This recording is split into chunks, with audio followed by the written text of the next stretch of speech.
Hello, good afternoon. It's Adil Fazal here, market analyst at CFDs.com. Be sure to visit www.cfds.com for your trading needs, and there is the bonus offer available at present as well.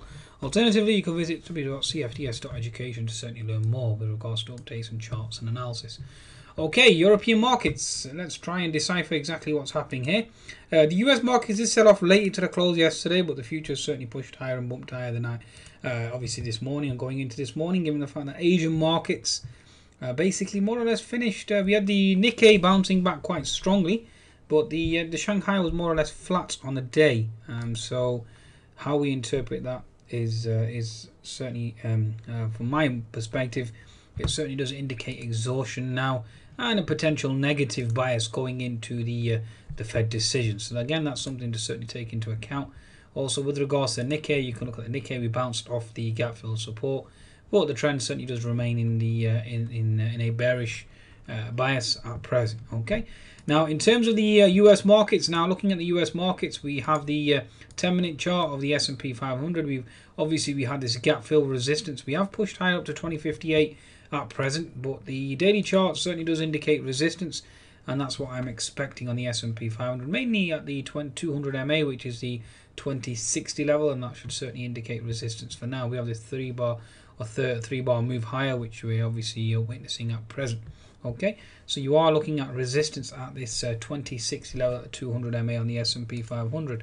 Also, with regards to the Nasdaq has gap fill resistance at 4640, so therefore that will indicate resistance, and we do have the 200 MA slightly above as well. So therefore, looking for further moves down.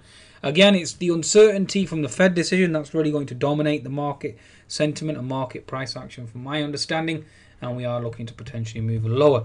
The dollar certainly will catch a bid, given the fact that we have this hawkish Yellen basically unleashing a interest rate on the markets, and again, that is considered to be a risk-off perspective. Now, in terms of the economic data this morning, we have had mixed European data. That's my understanding of things. In terms of the UK, we had unemployment obviously drops, but real wages are lagging, and it's all about real wages. So that certainly has fed into the QE trade.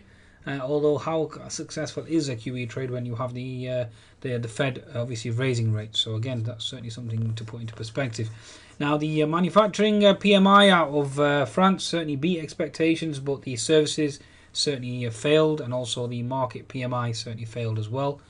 Germany, we had the manufacturing PMI in line. We had the market services PMI failing, and also market PMI failing as well. So again, overall net negative. European market services PMI actually came in weaker. Manufacturing PMI slightly better, and market PMI came in weaker. So again, net negative. Okay. Now, in terms of the trade balance, European trade balance as well, slightly better than expected on a month-on-month basis. But the CPI, that's the main concern. The inflation data certainly came in higher than expected. So therefore, obviously that will cause the euro to move higher, and obviously send European equities lower. And that was the philosophy there. Okay, so that certainly is the situation. Now, in terms of housing stats and building permits, they've certainly come out negative, or certainly slightly on the weaker side. In terms of on the housing stats and building permits, slightly better, but the industrial production certainly has come out at minus 0.6%, which obviously is negative, and therefore looking for a potential move lower in terms of risk sentiment. Okay, so how do we decipher exactly what's happening here with regards to the European markets now? So let's bring up the chart, the Eurostoxx. Eurostoxx certainly has bounced, and we still are targeting that unfilled gap at 3090, so bear that in mind in the daily chart. The 60-minute chart, yes, quite an impressive thrust and a reversal.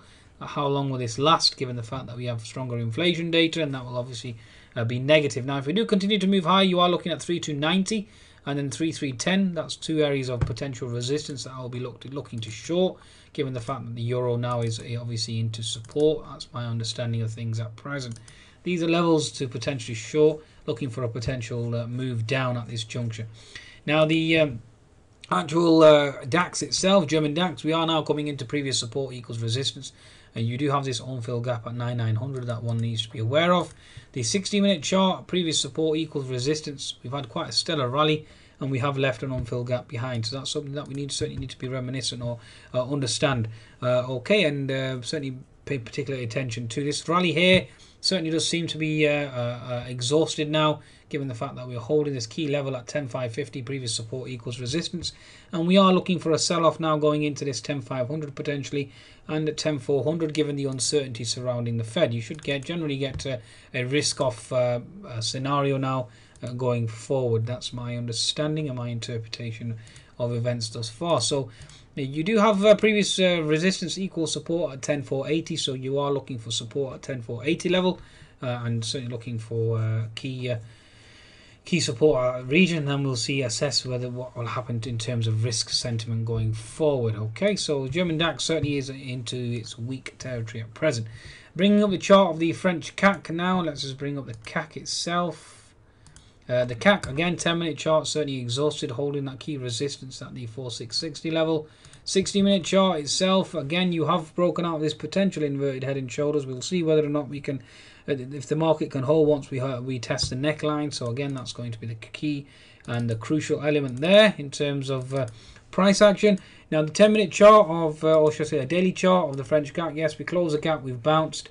How long will this bounce last? That's the question, given the fact that we have this uncertainty surrounding the Fed. Okay, now again, looking at the FTSE 100 now, the weekly chart certainly has bounced and held that support level. Daily chart, previous support equals resistance now at this 46070 level, which is absolutely crucial.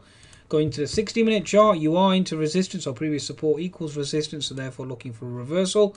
The 10-minute chart itself obviously is indicating exhaustion as well. Once we failed to close the gap at 6095, and we are reversing quite powerfully at present. Okay, so I think that's a market wrap, folks. Again, the uncertainty surrounding the Fed decision, that's certainly a wild card. We have had some news with regards to Iran and its sanctions being lifted, so again, that's hurting crude, and that's sending the FTSE low. So take all those things into consideration. Again, the possibilities and the scenarios post-Fed are absolutely numerous. Okay, it's all about money management and risk management, and that literally is the crucial element of trading. Okay, so again, good money management, good risk management, and I wish you the best for the Fed decision. Goodbye now.